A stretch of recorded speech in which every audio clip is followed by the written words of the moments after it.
नमस्कार दोस्तों, कहानी क्राइम चैनल पर आपका स्वागत है। दोस्तों, आज की हमारी जो क्राइम की कहानी है वो है देश की राजधानी दिल्ली से।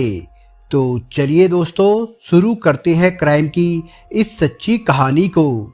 उत्तर पश्चिमी दिल्ली के शालीमार बाग के रहने वाले विकास अग्रवाल के बैंकेट हॉल के बिजनेस में रंगत आ गई थी। बीते साल अच्छी तरह से बीते। दशहरा दीपावली के बाद शादियों का मौसम आ चुका था।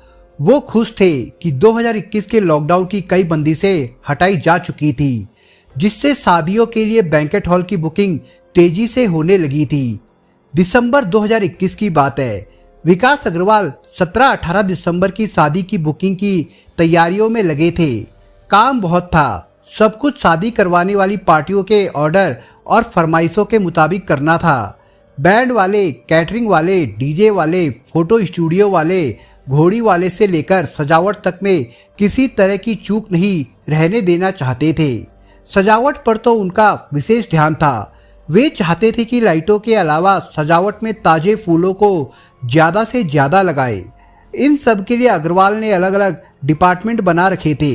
मैनेजर ऋचा सब्रवाल को सभी डिपार्टमेंट को संभालने की जिम्मेदारी सौंपी गई थी। साथ ही वो डेकोरेशन का काम भी देखती थी। डेकोरेशन में कोई कमी होने पर एक पार्टी ने पैसा काट लेने की बात कही थी। इसलिए अग्रवाल अपने साथ 18 साल के बेटे किसुंग का भी सहयोग लेने लगे थे। मार्केटिंग के लिए उसे भी अपने स्टाफ के साथ भेजते थे।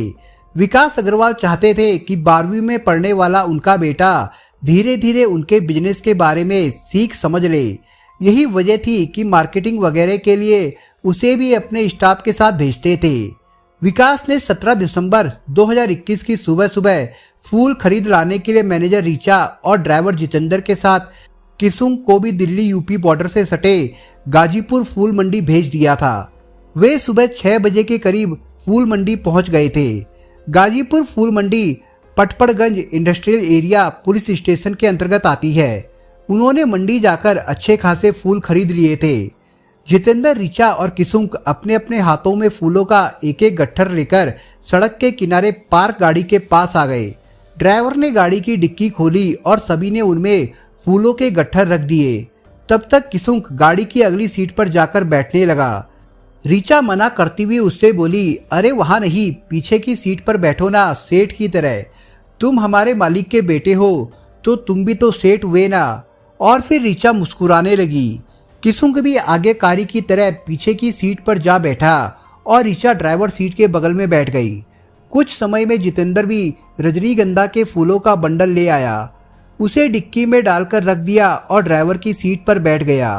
तभी काले रंग की जैकेट, कैप और मास्क पहने हुए एक व्यक्ति किसुंग का गेट खोलते हुए घुस आया और उसे दूसरी तरफ धकेल दिया। उसने फुर्ती से सामने बैठे ड्राइवर पर पिस्तौल तान दी और बोला, चुपचाप मैं जैसा कहता हूँ करो, जहाँ कहता हूँ चलो। तब तक जितेंद्र गाड़ी स्टार्ट कर चुका था। ऋचा अचानक हुई इस हलचल से पीछे देखने के लिए मुड़ी। गाड़ी में जबरन आ घुसा व्यक्ति पिस्तौल की नोक उसकी तरफ घुमाते हुए बोला, कोई आवाज नहीं, कोई फोन नहीं, तू चुपचाप बैठी रहे और आगे देख, पीछे नहीं मुड़ना वरना। ऋचा डरकर आगे देखने लगी और जितेंद्र ने गाड़ी आगे बढ़ा दी। अरे उधर नहीं, अशोक विहार चलो, कहते हुए व्यक्ति ने पिस्तौल जितेंद्र की कनपट्टी पर तान दी थी। दूसरे हाथ से उसने किसुंग के सिर को साथ लाए गमछे से लपेट लिया और अपनी गोद में नीचे झुका दिया। उसे भी डांटते हुए बोला, चुपचाप से बैठा रहे, नहीं तो तुम्हें भी नहीं छोड़ूंगा। मुंह खोल दो, सांस नहीं ले पा रहा हूँ, मैं चुपचाप बैठूंगा, शोर नहीं मचाऊंगा। किसुंग मिमियाता वो बोला, चलो ठीक है, गमछा हटा लेता हूँ। किसुंग के चेहरे से भले ही गमछा हटा दिया गया हो, लेकिन उसकी गर्दन में लिपटा रहा और उसे वो अज्ञात व्यक्ति मजबूती से पकड़े रहा। ये सब जितेंद्र अपने सामने लगे शीशे में देखकर समझ गया कि किसुंग का किडनैप हो चुका है और वे सभी किडनैपर की गिरफ्त में है। पिस्तौल देखकर तीनों घबरा गए। फिर जितेंद्र ने वैसा ही किया जैसे वो किडनैपर कहता गया। उसके इशारे पर दाएं बाएं गाड़ी को मोड़ता रहा। अशोक विहार के रास्ते पर किडनैपर ने किसुंग के मोबाइल फोन से उसके पिता विकास अग्रवाल को व्हाट्सएप कॉल किया। उनसे कहा कि उसने उनके बेटे का किडनैप कर लिया है। 1 करोड़ रुपए की फिरौती मिलने के बाद ही उसे छोड़ेगा। सुबह सुबह 1 करोड़ फिरौती की बात सुनकर विकास अग्रवाल के होश उड़ गए। वो फोन पर किडनैपर से मिन्नतें करने लगे। मेरे पास उतने पैसे नहीं है, मैं कहाँ से दूँ पैसे, प्लीज मेरे बेटे को कुछ मत करना। किडनैपर ने बात पूरी होने से पहले ही फोन काट दिया और भुनभुनाने लगा। कहता है पैसे नहीं है, शादियों के 20-20 लाख रुपए की बुकिंग करता है, कहाँ गए पैसे। चल रे गाड़ी घुमा, इसे गाजियाबाद लेकर चलते हैं, वहीं ठिकाने लगा देंगे। ऐसा मत करना, मेरे मालिक बहुत अच्छे हैं, मुझे पता है, उन्होंने बड़ी मुश्किल से काम शुरू किया है, जितेंद्र बोला। उसकी बात खत्म होते ही किसुंग के मोबाइल पर विकास अग्रवाल की कॉल आ गई। किडनैपर कॉल में पापा लिखा देखकर समझ गया विकास का ही फोन है। उसने तुरंत फोन काट दिया और किसुंग से बोला, पापा को बोल व्हाट्सएप से कॉल करे। किसुंग ने वैसा ही किया जैसा किडनैपर ने कहा। कुछ सेकंड में ही व्हाट्सएप पर कॉल आ गई। किडनैपर ने झट अपने हाथ में फोन ले लिया। उधर से विकास के गिड़गिड़ाने की आवाज आने लगी, देखो मेरे पास उतने पैसे नहीं है, मेरे बेटे को कुछ मत करना, 50 लाख तक का इंतजाम कर सकता हूँ मैं, ज्यादा चालाकी मत दिखाओ, जल्दी करो वरना मैं इसे लेकर गाजियाबाद जा रहा हूँ, फिर इसका जो होगा समझ लेना। नहीं नहीं, मैं आधे घंटे में 50 लाख का इंतजाम कर दूंगा, विकास ने कहा। चलो तुम्हारी बात मान लेता हूँ, लेकिन आधा घंटा नहीं, केवल 20 मिनट। पैसे 2 अलग अलग थैलियों में आधा आधा रखकर अशोक विहार में पार्क के गेट से पहले कूड़ेदान के पास मिलना। ये कहकर किडनैपर ने फोन कट कर दिया। जितेंद्र ने पीछे मुड़ना चाहा तो किडनैपर फिर पिस्तौल उसकी कनपट्टी पर सटाते हुए बोला, तू अशोक विहार ही चल, तिकोना पार्क की बाउंड्री के पास। उधर विकास अग्रवाल जल्दी ही रुपए लेकर बताई गई जगह पर पहुंच गए। कुछ मिनटों में ही जितेंद्र की गाड़ी वहां पहुंच गई। किडनैपर ने विकास से पैसों की थैली ले ली और किसुंग, जितेंद्र और ऋचा को गाड़ी से उतरने को कहा। विकास को जितेंद्र की जगह ड्राइविंग सीट पर बैठने को कहकर खुद उसकी बगल वाली सीट पर बैठ गया। पिस्तौल अब भी उसके हाथ में थी जो विकास की ओर तनी थी। उसने विकास को गाड़ी चलाने को कहा। विकास उसके इशारे पर अपनी कार को आधे घंटे तक सड़क पर दौड़ाते रहे। अंत में किडनैपर ने पश्चिम बिहार की मुख्य सड़क पर रेडिसन होटल के पास गाड़ी रोकने को कहा। गाड़ी रुकते ही किडनैपर उतर गया। विकास को गाड़ी ले जाने के लिए कह दिया। किडनैपर के उतरते ही विकास की जान में जान आई। किसुंग के मुक्त होने पर वो पहले ही निश्चित हो चुके थे। उन्होंने तुरंत शालीमार बाग की ओर गाड़ी घुमा ली और तेजी से अपने घर की ओर निकल गए। विकास दिन में करीब 11 बजे घर आ गए। घर पर किसुंग को खाने की टेबल पर देखकर वो खुश हो गए, गले लगे और सिर्फ इतना पूछा, तू ठीक है ना? उसने तुम्हारे साथ मारपीट तो नहीं की ना? किसुंग बोला, नहीं पापा। विकास अग्रवाल के दिमाग में खलबली मची हुई थी। वो पूरा वाकया जानना चाहते थे। वे बेटे के मुंह से सुनना चाहते थे कि आखिर हुआ क्या है। किसुंग ने फूल खरीदने से लेकर किडनैपिंग और घर तक पहुंचने की सिलसिलेवार ढंग से पूरी कहानी सुना दी। उसी क्रम में उसने बताया कि ऋचा रास्ते से ही ऑफिस चली गई और वो ड्राइवर के साथ घर आया। विकास को यह बात बड़ी अजीब लगी कि इतनी बड़ी घटना हो जाने के बावजूद वो उनका घर लौटने तक इंतजार करना तो दूर, घर तक भी नहीं आई। हालांकि इस पर ज्यादा सोचने के बजाय इस उधेड़बुन में लग गए कि इस घटना की सूचना पुलिस को दी जानी चाहिए या फिर नहीं। थोड़ी देर में वो तैयार होकर बैंक्वेट हॉल आकर काम को देखने के लिए अपने ऑफिस आ गए। वहां ऋचा उस रोज की बुकिंग के लिए सजावट के काम में लगी हुई थी। उन्होंने उसे और जितेंद्र को ऑफिस में बुलवाया। उससे भी किडनैपिंग की घटना के बारे में पूरा किस्सा सुना। साथ ही पूछा कि क्या वे लोग किडनैपर को पहचान लेंगे। इस पर उन्होंने कहा कि वो अपना चेहरा पूरी तरह से ढके हुए था और गाड़ी में आगे बैठे होने के कारण उसकी कदकाठी या चाल ढाल पर ध्यान ही नहीं गया। ऑफिस के कैबिन से ऋचा के जाने के बाद जितेंद्र ने विकास से पूछा, जितेंद्र, ऋचा इतनी निराश और उखड़ी हुई क्यों लग रही है? सर जी, वो इस घटना के बाद निराश इसलिए हो गई क्योंकि उसे लगता है कि अब तो उसकी सैलरी किसी भी कीमत पर नहीं बढ़ सकती। ये बात आपके आने से पहले बोल रही थी। जितेंद्र बोला, अब तू ही बताना मैं क्या करूं? अभी काम थोड़ा चलना शुरू हुआ ही था कि एक और आफत आ गई। मैंने कैसे कैसे करके उन्हें उतने रुपए दिए। मैं ही जानता हूँ। सोचता हूँ पुलिस में इसकी शिकायत करवा दूँ, शायद किडनैपर पकड़ा जाए और पैसे मिल जाए। क्यों, तुम क्या चाहते हो? विकास ने सलाह ली। अपने लोगों से भी इस पर सलाह ले लीजिए। मैं क्या बोलूँ, मैं ठहरा छोटा आदमी। ऐसा बोलकर ड्राइवर चला गया। उसके जाने के बाद विकास अग्रवाल ने एक कप कॉफी मंगवाई। कॉफी की घूंट लेते हुए इसी सोच में डूबे रहे, पुलिस को शिकायत करे या नहीं।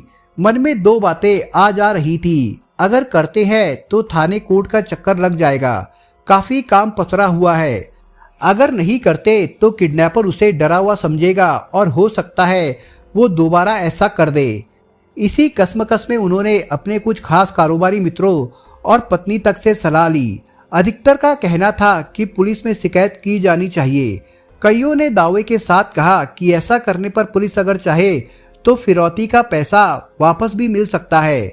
अंततः विकास अग्रवाल ने अगले रोज 18 दिसंबर 2021 को पूर्वी दिल्ली के पटपड़गंज इंडस्ट्रियल एरिया थाने में अपहरण की शिकायत दर्ज करवाने पहुंचे। उन्होंने थाना प्रभारी सुरेंद्र कुमार को पूरी घटना का जिक्र करते हुए गुजारिश की कि किडनैपर के खिलाफ कार्रवाई कर उनसे वसूला गया पैसा वापस दिलाया जाए। थाना प्रभारी ने जितेंद्र और किसुंग के अलावा ऋचा को भी गवाही के लिए बुलाया, लेकिन ऋचा नहीं आ पाई। उसने जितेंद्र को सुबह के समय ही फोन पर कह दिया था कि उसकी तबीयत ठीक नहीं है, इसलिए वो ऑफिस नहीं आ पाएगी। थाना प्रभारी ने इसकी सूचना डीसीपी प्रियंका कश्यप को दे दी। किडनैपिंग और फिरौती देकर छूटे किशोर की घटना पुलिस को काफी अलग तरह की लगी, इसलिए डीसीपी ने किडनैपर की तलाश के लिए एसीपी नीरव पटेल के नेतृत्व में एक पुलिस टीम का गठन किया। विकास अग्रवाल ने जांच टीम को घटनाक्रम की पूरी कहानी बताई। उन्होंने बताया कि वो दिल्ली के शालीमार बाग में परिवार के साथ रहते हैं। उनके 2 बच्चे हैं, 18 साल का बेटा किशुंक और उससे छोटी एक बेटी है। घटना के दिन किशुंक बैंक्वेट हॉल की सजावट के लिए गाजीपुर फूल मंडी से अपने ड्राइवर और बैंक्वेट हॉल की मैनेजर ऋचा के साथ फूल खरीदने गया था। वहीं उसका किडनैप हो गया था। मधु विहार क्षेत्र के एसीपी नीरव पटेल ने जांच टीम को 2 मुख्य काम सौंपे। पहला, उन सड़कों और दुकानों आदि पर लगे सभी सीसीटीवी कैमरों की फुटेज खंगाली जाए जिन पर एक दिन पहले विकास अग्रवाल की कार करीब 4 घंटे तक घूमती रही, और दूसरा, सभी के फोन कॉल रिकॉर्ड्स की जांच की जाए। इस सिलसिले में पुलिस ने जांच शुरू की, लेकिन 70 किलोमीटर की सड़कों पर जगह जगह लगे सीसीटीवी कैमरों की जांच का काम आसान नहीं था, मगर उनकी टीम इस काम को अंजाम देने में जुट गई थी। 4 दिनों तक रात दिन एक कर करीब 200 सीसीटीवी कैमरों की फुटेजें खंगाली गई। उनमें विकास की कार कई सड़कों पर दौड़ती दिखाई दी। फिर वो जगह सामने आई जहां किडनैपर कार से नीचे उतरा था। कुछ मिनट बाद वो एक ऑटो में बैठ गया था। पुलिस टीम उन सभी रास्तों के सीसीटीवी फुटेज खंगालती है जिन रास्तों पर किडनैपर को लेकर जाता वो ऑटो दिखाई दिया। बीच में 1 किलोमीटर के रास्ते में ऑटो कहीं नजर नहीं आया। ऐसा होने पर पुलिस को लगा कि उनकी सारी मेहनत बेकार हो गई। फिर भी टीम ने हिम्मत नहीं हारी। एक बार फिर से सीसीटीवी देखे गए। कड़ी मेहनत के बाद अचानक एक रास्ते पर फिर वो ऑटो दिखाई दिया। किडनैपर उसी ऑटो से एक पेट्रोल पंप के पास उतर गया था। टीम ने लगातार उसकी मूवमेंट पर नजर बना रखी थी। अगली फुटेज में एक स्कूटी सवार उसके पास आता दिखा। किडनैपर जल्दी से उस स्कूटी पर बैठकर चल दिया। स्कूटी त्रिनगर के ओंकार नगर की ओर जाती नजर आई। सीसीटीवी फुटेज के जरिए पुलिस ने स्कूटी और लड़के की पहचान कर ली। इस तरह मिले महत्वपूर्ण सुरागों के सहारे पुलिस पहले उस स्कूटी वाले लड़के तक पहुंची। उसके बाद पुलिस के हाथ वो किडनैपर भी लग गया जिसने किशुंक का किडनैप कर 50 लाख रुपए की फिरौती वसूली थी। पुलिस ने उससे सख्ती से पूछताछ की। किडनैपर ने अपना नाम गुरमीत सिंह बताया। उसकी गिरफ्तारी के बाद किडनैपिंग की चौंका देने वाली कहानी सामने आई जिसके बारे में विकास अग्रवाल कभी सोच भी नहीं सकते थे। उन्हें आश्चर्य हुआ कि पूरी तरह से उनके खिलाफ रची गई साजिश के तहत किडनैपिंग किया गया था। उसका मास्टरमाइंड और कोई नहीं बल्कि उनकी मैनेजर 33 साल की ऋचा सब्रवाल थी। घटना के अगले दिन से ही ऋचा तबीयत खराब होने का बहाना बनाकर काम पर भी नहीं आ रही थी। पुलिस ने उनके मानसरोवर गार्डन निवास से उसे गिरफ्तार कर लिया। उससे गुरमीत का सामना करवाया गया।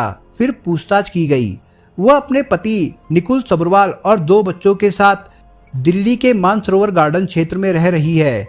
उसने बताया कि किडनैपिंग का काम उसने मजबूरी में किया। लॉकडाउन में उसके पति को कारोबार में भारी घाटा हुआ था। कारोबार ठप हो गया था। उसके लिए अपनी थोड़ी सी तनख्वाह से घर चलाना मुश्किल हो गया था। 2 बच्चों की पढ़ाई का बोझ भी उस पर था। उसके पति ने कई जगह से पैसा उधार ले रखा था। परिवार पर मोटा कर्ज भी चढ़ गया था। बैंक्वेट हॉल में उसे 25,000 रुपए महीने मिलते थे। इससे घर का खर्चा भी पूरा नहीं हो पा रहा था। कर्ज की भरपाई करना तो बहुत दूर की बात थी। उसने अपने मालिक विकास अग्रवाल से सैलरी बढ़ाने और प्रमोशन को कहा था। उन्होंने सैलरी बढ़ाने से साफ इनकार कर दिया था। इस कारण ही रीचा ने अपने एक 36 साल के दोस्त गुरमीत सिंह और उसके दोस्त 35 साल के कमल बंसल के साथ मिलकर विकास अग्रवाल के बेटे किसुम के अपहरण की साजिश रच डाली थी। बैंक्वेट हॉल की सजावट के लिए फूल मंडी गाजीपुर से फूल लेने किसुम को भी जाना था। रीचा को ये मौका सबसे अच्छा लगा। उसने गुरमीत और कमल से बात की। दोनों रीचा की साजिश में शामिल हो गए। रीचा ने इस साजिश में अपनी 56 वर्षीय मां अनीता सब्रवाल को भी शामिल कर लिया, लेकिन पति निकुल सब्रवाल को इस साजिश की भनक तक नहीं लगने दी। 17 दिसंबर की सुबह किसुम रीचा और जितेंद्र के साथ गाजीपुर मंडी पहुंचे थे। फूल आदि खरीदने के बाद जब तीनों बाहर निकले और अपनी कार में बैठे, तभी कार के पिछले दरवाजे को खोलकर गुरमीत सिंह अंदर घुस आया था। इस तरह किडनैपिंग की घटना को अंजाम देने के बाद पैसे लेकर वो आराम से चला गया। पहले ऑटो फिर स्कूटी से फरार होने में वो सफल हो गया। पुलिस ने उससे फिरौती की 50 लाख की रकम में से 40 लाख रुपए बरामद भी कर लिए। बाकी के 10 लाख रुपए रीचा ने अपने कर्ज आदि चुकाने में लगा दिए थे। नीरव पटेल ने बताया कि पूरी साजिश रीचा व गुरमीत सिंह की रची हुई थी। इसमें रीचा के पति की कोई भूमिका नहीं थी। बाद में रीचा की मां अनीता को भी गिरफ्तार कर लिया गया। स्कूटी संचालक कमल बंसल को भी पुलिस ने ओंकार नगर से ही गिरफ्तार किया। इन लोगों के पास से कुल 40 लाख रुपए की बरामदगी हुई। इस पर सबसे मजे की बात यह रही कि किडनैपर ने जिस पिस्तौल की नोक पर पूरे कांड को अंजाम दिया था वो एक टॉय गन यानी नकली थी। दिल्ली पुलिस ने सभी अपराधियों को धारा 364A और 506 और आर्म्स एक्ट की धारा 25 और 27 के तहत गिरफ्तार कर अदालत में पेश किया, जहां से सभी को जेल भेज दिया गया था। दोस्तों, इस कहानी के बारे में आपके विचार क्या है, हमें कमेंट बॉक्स में जरूर बताएं। और दोस्तों, अगर आपको हमारा काम पसंद आया हो तो वीडियो को लाइक शेयर जरूर करिए। और अगर आपने अभी तक चैनल को सब्सक्राइब नहीं किया हो तो जाने से पहले चैनल को सब्सक्राइब जरूर करिए। दोस्तों, धन्यवाद।